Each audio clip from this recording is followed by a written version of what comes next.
International journal of research in orthopaedics की study के मुताबिक भारत में लगभग 6 करोड़ लोग ऑस्टियोपोरोसिस से पीड़ित हैं।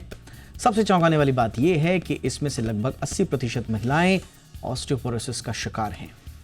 ये एक ऐसी बीमारी है जो हड्डियों को कमज़ोर कर देती है। आजकल हम देखते हैं कि लाइफस्टाइल की वजह से, इनएक्टिविटीज़ की वजह से हम देख रहे हैं कि जवानी में भी लोगों की हड्डियां कमज़ोर निकल रही हैं। लोगों के जोड़ों पर ज़बरदस्त दबाव है। इसीलिए आज चूंकि national bone and joint day है, इस मौके पर हम खास चर्चा लेकर आए हैं। समझने की कोशिश करेंगे कि हड्डियां और जोड़, यानी कि आपकी जो बोन्स हैं और जो जॉइंट्स हैं, उनको तंदुरुस्त कैसे बनाना है। खास मेहमान मेरे साथ होंगे। मेरा नाम है दीपक डोभाल। आप देख रहे हैं आपकी खबर आपका फायदा। रिपोर्ट देखिए, मैं लौटता हूं मेहमानों के साथ।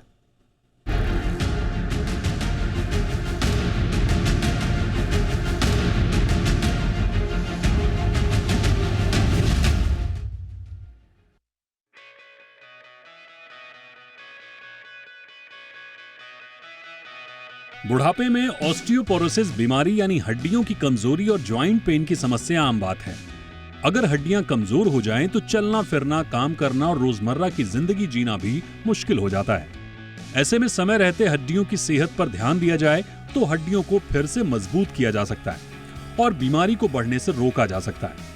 International journal of research in orthopaedics की स्टडी के मुताबिक भारत में करीब 6 करोड़ लोग ऑस्टियोपोरोसिस बीमारी से जूझ रहे हैं। सबसे ज्यादा चौंकाने वाली बात यह है कि इसमें से 80% महिलाएं इस बीमारी की शिकार हैं। सबसे पहले ऑस्टियोपोरोसिस बीमारी के पीछे की वजह क्या है, इसे जान लीजिए। बढ़ती उम्र, कम BMI, फैमिली हिस्ट्री, पोषण की कमी, सेडेंट्री लाइफस्टाइल, स्मोकिंग और अल्कोहल का सेवन, ये कुछ वजह हैं जिनके चलते आप ऑस्टियोपोरोसिस बीमारी के शिकार हो सकते हैं। शुरुआती दौर में इस बीमारी के कुछ खास संकेत नहीं मिलते, लेकिन जब हड्डियां बहुत कमजोर हो जाती हैं, तब कुछ लक्षण दिखाई देना शुरू होते हैं, जैसे कि बैक पेन, हाइट का कम होना और स्ट्रब्ड पोस्चर, और सबसे गंभीर परिणाम फ्रैक्चर और क्रॉनिक पेन होता है। ये समस्या सबसे ज्यादा महिलाओं में होती है, लेकिन ये डिजीज पुरुषों में भी हो सकते हैं। अब सवाल उठता है कि इस बीमारी का पता कैसे लगाया जाए। 65 साल से ज्यादा की उम्र में जिनमें फ्रैक्चर की संभावना हो, उनमें ऑस्टियोपोरोसिस की जांच जरूरी है। इसकी सबसे आम जांच DXA स्कैन है। ये एक नॉन इन्वेसिव और पेनलेस टेस्ट है जो हड्डियों की बोन मिनरल डेंसिटी को मापता है। ऑस्टियोपोरोसिस बीमारी के पीछे सबसे बड़ी वजह विटामिन D और कैल्शियम की कमी है। Indian journal of medical research और अन्य स्वास्थ्य सर्वेक्षण के अनुसार भारत में 70 से 90% आबादी में विटामिन D की कमी देखी गई है।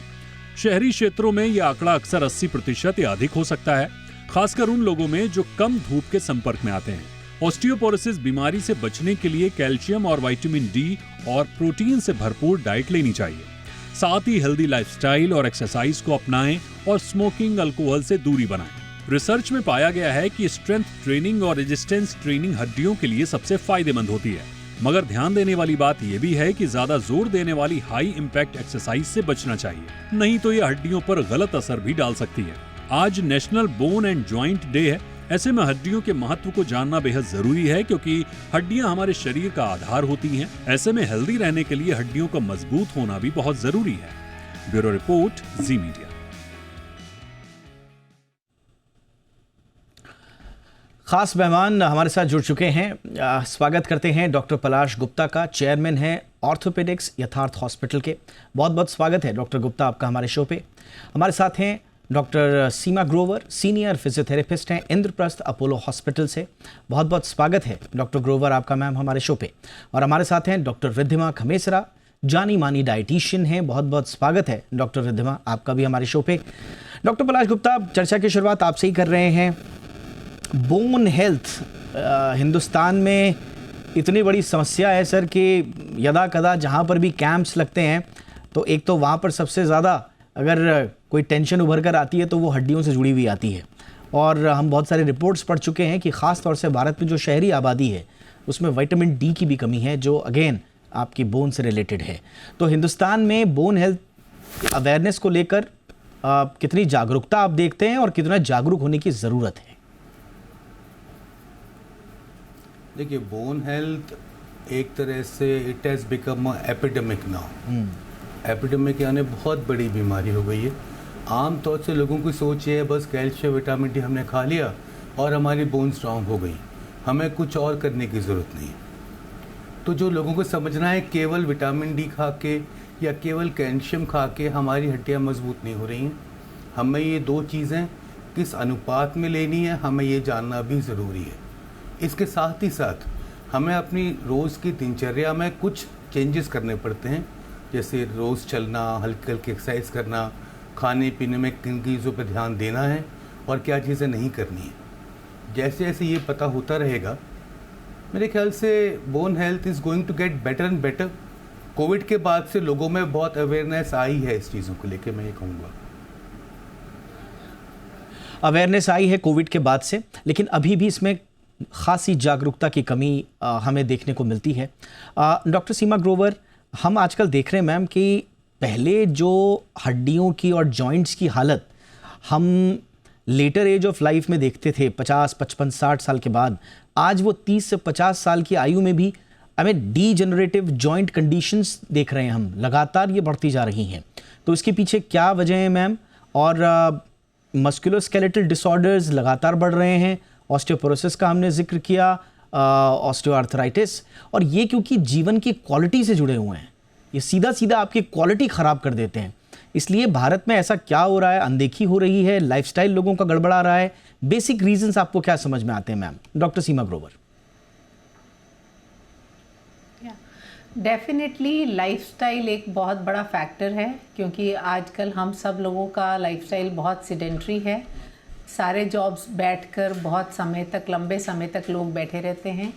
तो जागरूक होना बहुत ज़रूरी है कि अगर हमें 8-9 घंटे बैठ के काम करना है तो हम क्या ऐसे मेजर्स लें कि हमारी बोन हेल्थ बनी रहे। क्योंकि बोन्स जो हैं इनिशियल ईयर्स में, फर्स्ट 30 ईयर्स में अगर हमारा खान पान और हमारा फिज़िकल एक्टिविटी, लाइफस्टाइल बहुत एक्टिव रहता है तो बोन्स अच्छे बन चुके होते हैं और ग्रेजुअल उसमें रीअब्जॉर्प्शन या डिटीरियोरेशन होना शुरू होता है। मोर सो अगर हम लगातार बैठ के काम कर रहे हैं, सो बोन पे जो रेजिस्टेंस पड़ना चाहिए या जो मसल्स को उस पर मूव करना है वो बहुत कम हो जाता है। और सनलाइट की कमी, सो जो एब्जॉर्प्शन होना है विटामिन डी का वो भी कम हो जाता है। सो बहुत ज़रूरी है कि फिज़िकल एक्टिविटी बरकरार रहना है। लोगों को हर 30-40 मिनट में उठना चाहिए।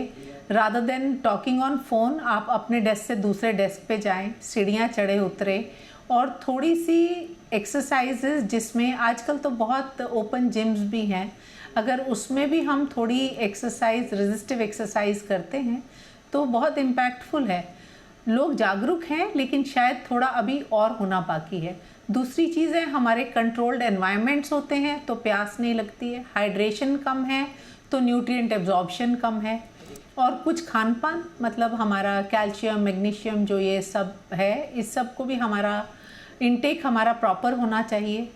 सो बहुत ज़रूरी है, अगर हम एक्सरसाइजेज या फिज़िकल एक्टिविटी मेंटेन करेंगे तो शायद जो ये पहले डॉक्टर साहब ने बोला कि एपिडेमिक की तरह है, वो काफ़ी हद तक हम उसको कर्टेल कर सकते हैं। पीपल आर अवेयर, लेकिन थोड़ी और अवेयरनेस आना ज़रूरी है। आई बिलीव आपके इस प्रोग्राम से लोगों को डेफिनेटली जागरूकता होएगी कि हमको क्या अपना एब्सोल्युटली मैम। और ये इसी वजह से हमने, क्योंकि ये कुछ ऐसे एरियाज़ हैं जिन पर उतनी ज़्यादा तवज्जो जाती नहीं। मेन स्ट्रीम मीडिया तो खैर इस तरह के शोज़ और हेल्थ रिलेटेड शोज़ को इतनी ज़्यादा तवज्जो देता नहीं, इसलिए हम एक ज़िम्मेदार चैनल होने के नाते, एक ज़िम्मेदार मेन स्ट्रीम चैनल होने के नाते, हम अपना ये धर्म समझते हैं कि लोगों को स्वास्थ्य से जुड़ी हुई ज़रूरी समस्याएं बहुत ही इम्पॉर्टेंट लोगों के ज़रिए, जो कि डोमेन एक्सपर्ट्स हैं, उनके ज़रिए पहुंचाएं। इसीलिए हमने आप तीनों को आमंत्रित भी किया। डॉक्टर रिद्धिमा, आपके पास आएंगे मैम। और आजकल हम देख रहे हैं कि लाइफस्टाइल में भी अगर सबसे जो बिगड़ा हुआ पोर्शन है वो डाइट का है, या तो लोग एकदम क्रैश डाइट्स में चले जाते हैं, या खान पीन से जुड़ी हुई ऐसी कुछ मिथ्स भी हैं जो अल्टीमेटली आपके जॉइंट्स एंड बोन पर इम्पैक्ट डाल रही होती हैं। बट प्रॉब्लम ये होता है, ये बड़े साइलेंट होती हैं सब चीज़ें। हड्डी के अंदर कोई प्रॉब्लम चल रही है, जॉइंट में प्रॉब्लम चल रही है, ये बड़ी दूर बड़ी देर के बाद और बड़ी दूर जाकर समझ में आती हैं। तो खान पान में ऐसा क्या गड़बड़ हो रहा है मैम? पहले तो आइडेंटिफिकेशन ऑफ द प्रॉब्लम्स। जी, सबसे पहले आइडेंटिफाई करने के लिए हमें सोर्स जानना जरूरी है, ठीक है। अब हम बोन की अगर हम बात करते हैं तो बोन में 3 इंपॉर्टेंट कंपोनेंट्स होते हैं। फर्स्ट इज योर कैल्शियम, जिसके बारे में डॉक्टर साहब भी बात करें, सीमा मैम ने भी बात करा है। Second is your phosphorus, third is your collagen. तो जब हम बात करते हैं ना ज्यादातर बोन और बोन हेल्थ की, तो हम कैल्शियम और विटामिन डी तक आके रुक जाते हैं, हम फॉस्फोरस और कोलाजन का रोल भूल जाते हैं। मानेगा अगर आप अपना बैलेंस्ड मील रेगुलरली कंज्यूम कर रहे हैं तो आधी से ज्यादा डेफिशिएंसी तो वही सॉर्ट आउट हो जाती है।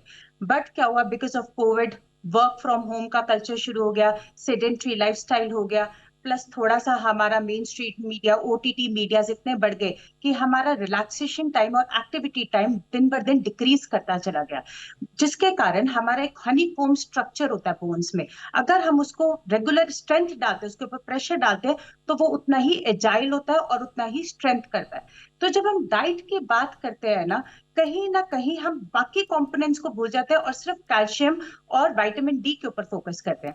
आपको जान के शॉक होगा कि खाली विटामिन डी ही खाली कैल्शियम की एब्जॉर्प्शन के लिए जरूरी नहीं है। विटामिन के और मैग्नीशियम भी इंपॉर्टेंट है।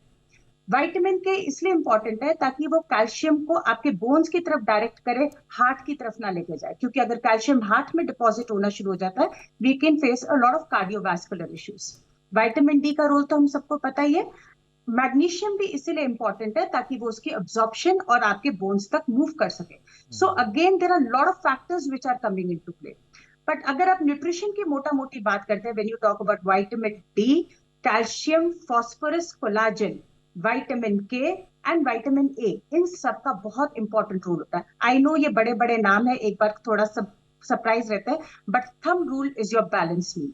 आपका बैलेंस मील कंप्लीट होना चाहिए, जिसमें आपका proteins, fats, carbohydrate, micro nutrients में विटामिन, मिनरल्स, पानी और रफेज यानी फाइबर बहुत जरूरी है। इनमें आप कोई भी चीज को स्किप नहीं करिए।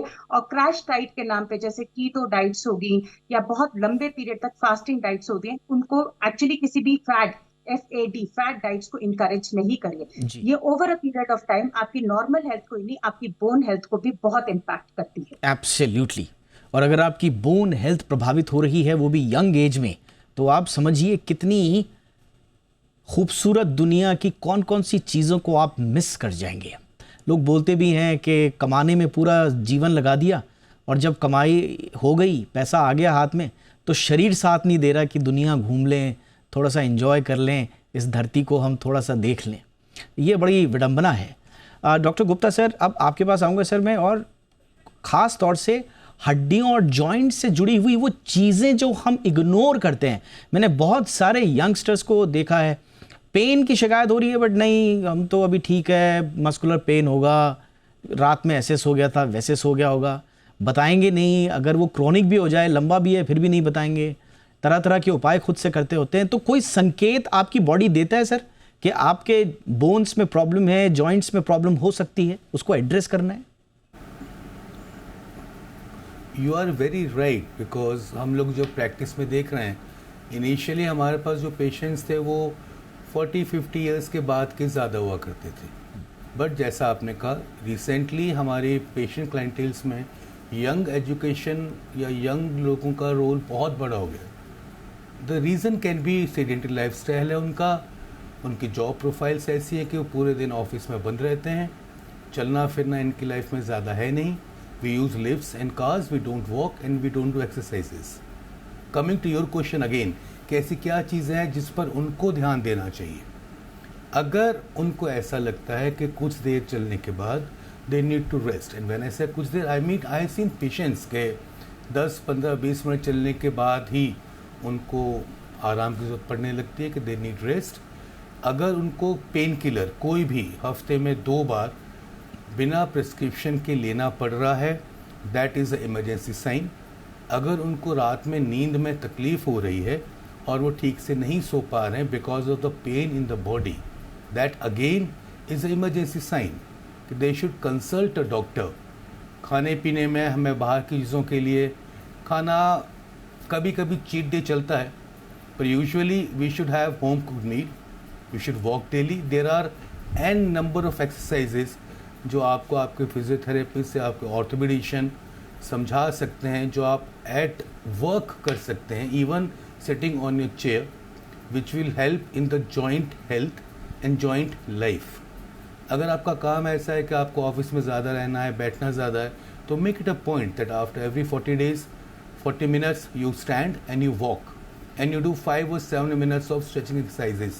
ये सब चीज़ें आपकी बोन्स और मसल्स और जॉइंट हेल्थ, इन सब में काफ़ी दूर तक आपकी हेल्प करेगी. Absolutely sir. तो ये वो संकेत हैं जो बॉडी आपको देती है, बट हम उनको लगातार इग्नोर करते रहते हैं और उसके बाद मैंने जैसे बताया ऑस्टियोपोरोसिस, बाद में फ्रैक्चर्स, बड़ी आसानी से आपके बोन में फ्रैक्चर्स आ सकते हैं. हीलिंग प्रोसेस जो है लो बोन डेंसिटी के कारण वो कुल मिला के आप जल्दी बूढ़े हो जाएंगे. बाहर से आप कैसे भी दिख रहे हो, अंदर से अगर आपकी अस्थियां यानी कि हड्डियां और जॉइंट्स जर्जर हैं तो आपकी लाइफ की क्वालिटी क्या होगी. एक छोटे से ब्रेक के लिए मैं रुक रहा हूं. ब्रेक के उस पार हम ये समझने की कोशिश करेंगे कि कितना ज़रूरी है एक रेगुलर चेकअप बोन्स से जुड़ा हुआ, ताकि आप अपनी हड्डियों को, अपने जॉइंट्स को लगातार चेक में रख सकें. और वो कौन कौन से टेस्ट हो सकते हैं, या तो क्लिनिकल टेस्ट्स या दूसरे तरह के टेस्ट, या फिर अगर आपको अपनी बॉडी के बारे में थोड़ा सा आइडिया लेना है तो क्या आप अपनी बॉडी में कुछ ऐसे टेस्ट कर सकते हैं जिससे आपको लगे कि हड्डियों में दिक्कत है या वो स्वस्थ हैं. छोटे से ब्रेक के बाद इसी पर चर्चा.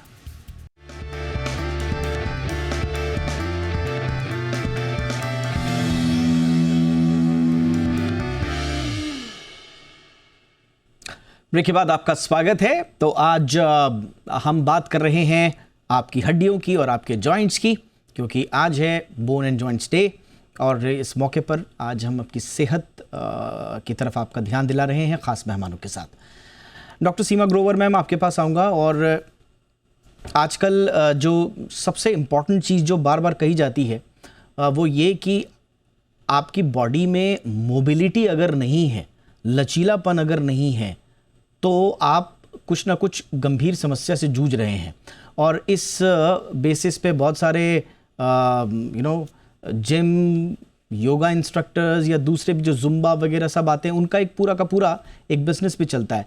तो मैम थोड़ा सा आपसे समझना चाहूँगा कि अगर कोई व्यक्ति झुककर अपने घुटने को नाक से नहीं छुआ पा रहा है या अपने पैर के घुटनों को नहीं छू पा रहा है, तो क्या वो सच में बीमार है अंदर से?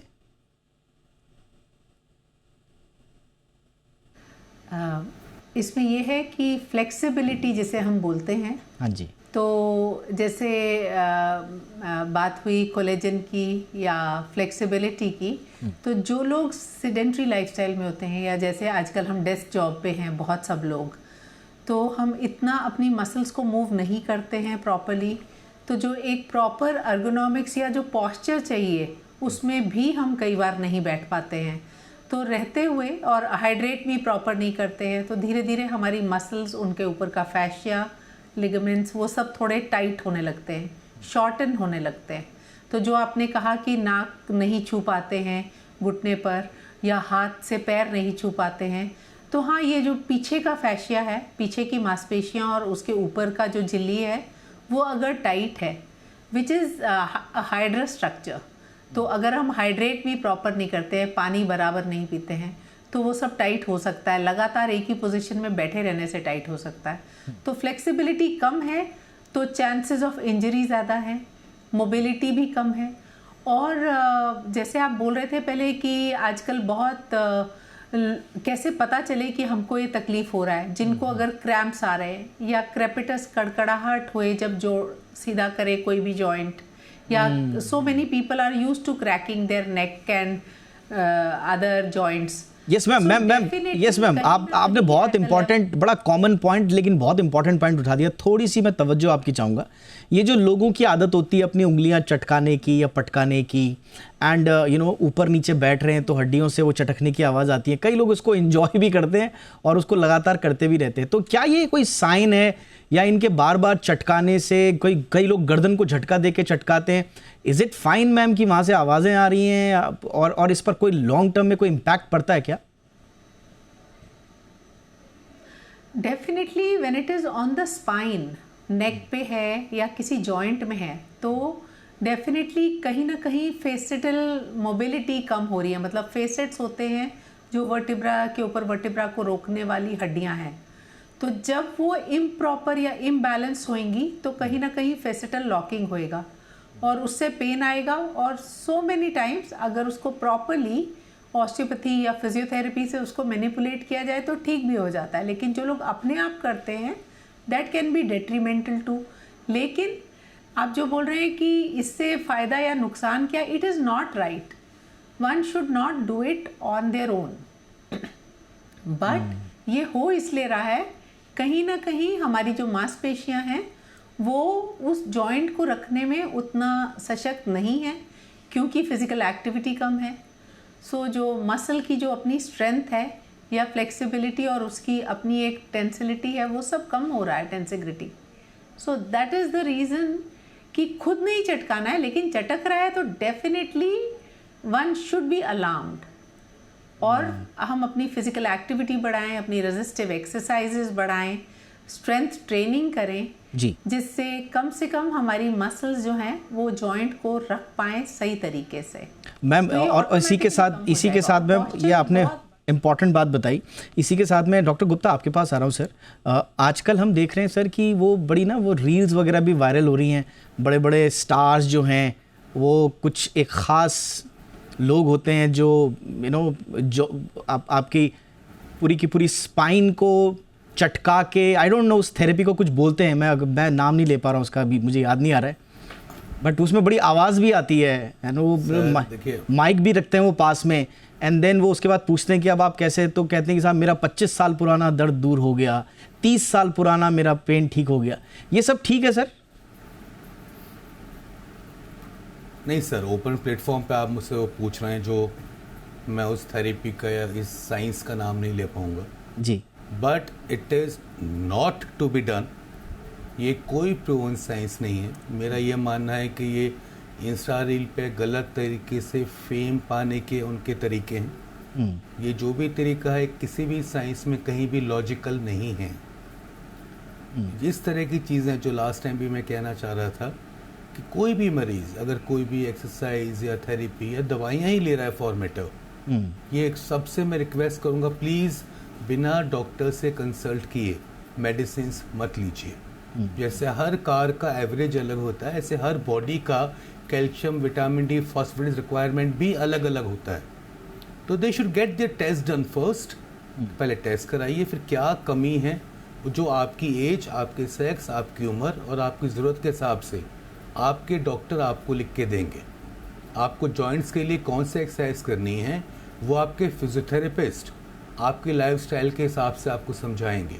खाने में आप क्या खाएंगे जिससे आपकी मसल्स और बोन्स अच्छी रहें, considering your eating habits, your veg और non veg, your nutritionist is there to help you out. आप इन सब की मदद लेके अगर एक प्लान तरीके से बढ़ेंगे तो चीज़ें अच्छी हैं। ठीक सर। पर आप गूगल, व्हाट्सएप और इंस्टा रील्स पे जाएंगे, इट इज़ नॉट राइट। मैं सर आपसे स्ट्रेट फॉरवर्ड 2 सवाल पूछता हूँ। 2 चीज़ें जिसका मैं जिक्र कर रहा था, कायरोप्रैक्टिक ट्रीटमेंट उसे आजकल कहा जाता है। एक तो ये बड़ा प्रचलन में है, इसके बारे में बताइए सर। और दूसरा एक और प्रचलन में आ गई हैं चीज़ें कि मेरा नेक स्टिफ हो गई, मेरा बैक पेन हो रहा है, मसाज वाले आएंगे, मसाज कर देंगे, आपका नोड खोल देंगे और वो बोलेंगे कि देखिए साहब ये ठीक हो गया। एंड लोगों का ऐसा लगता है हमें रील वगैरह देख के कि सच में लोगों को रिलीफ मिलता भी है। तो क्या ये जो कायरोप्रैक्टिक वगैरह ये सब चीज़ें हैं सर, इसके खतरे भी हैं कुछ अगर बिना डॉक्टरी देख रेख के हो रही है? ऑनेस्टली सर, मैं थेरेपीज के नाम नहीं लेना चाह रहा था जो मैंने कहा था, पर अब आपने बोला है तो यस, हर एक साइंस के अपने खतरे हैं।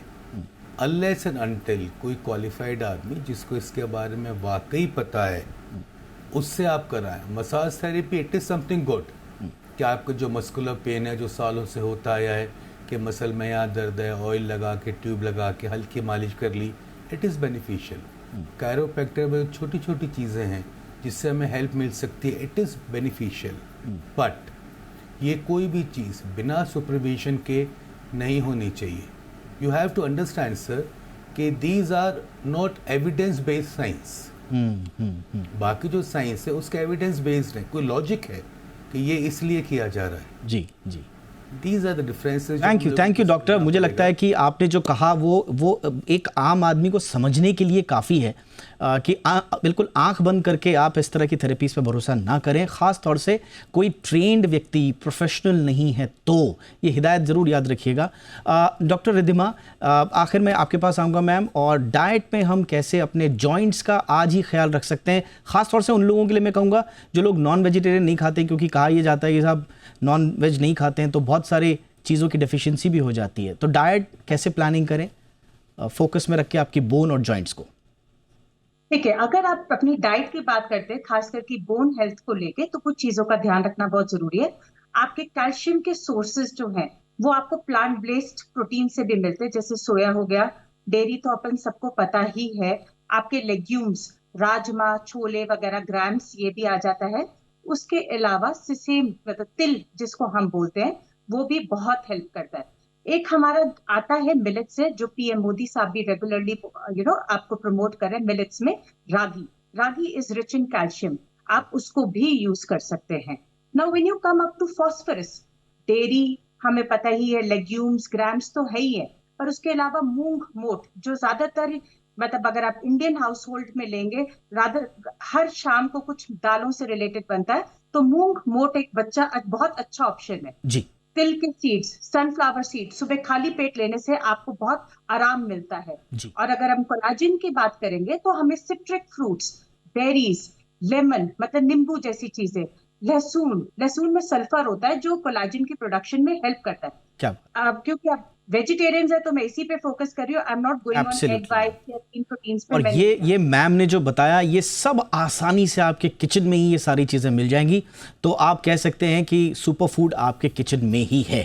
तो उम्मीद करते हैं कि आपके जॉइंट्स और बोन से जुड़ी हुई तमाम जानकारियां आप तक पहुंची होंगी। कुछ मिथ्स भी हमने बर्स्ट किए और कुछ बेहतरीन हिदायत भी यहाँ पर हमारे एक्सपर्ट्स ने दिया। Thank you so much doctor Riddhima, doctor Gupta sir, doctor Grover ma'am, thank you so much ma'am for your time. Show में इतना ही, इजाज़त दें, नमस्कार।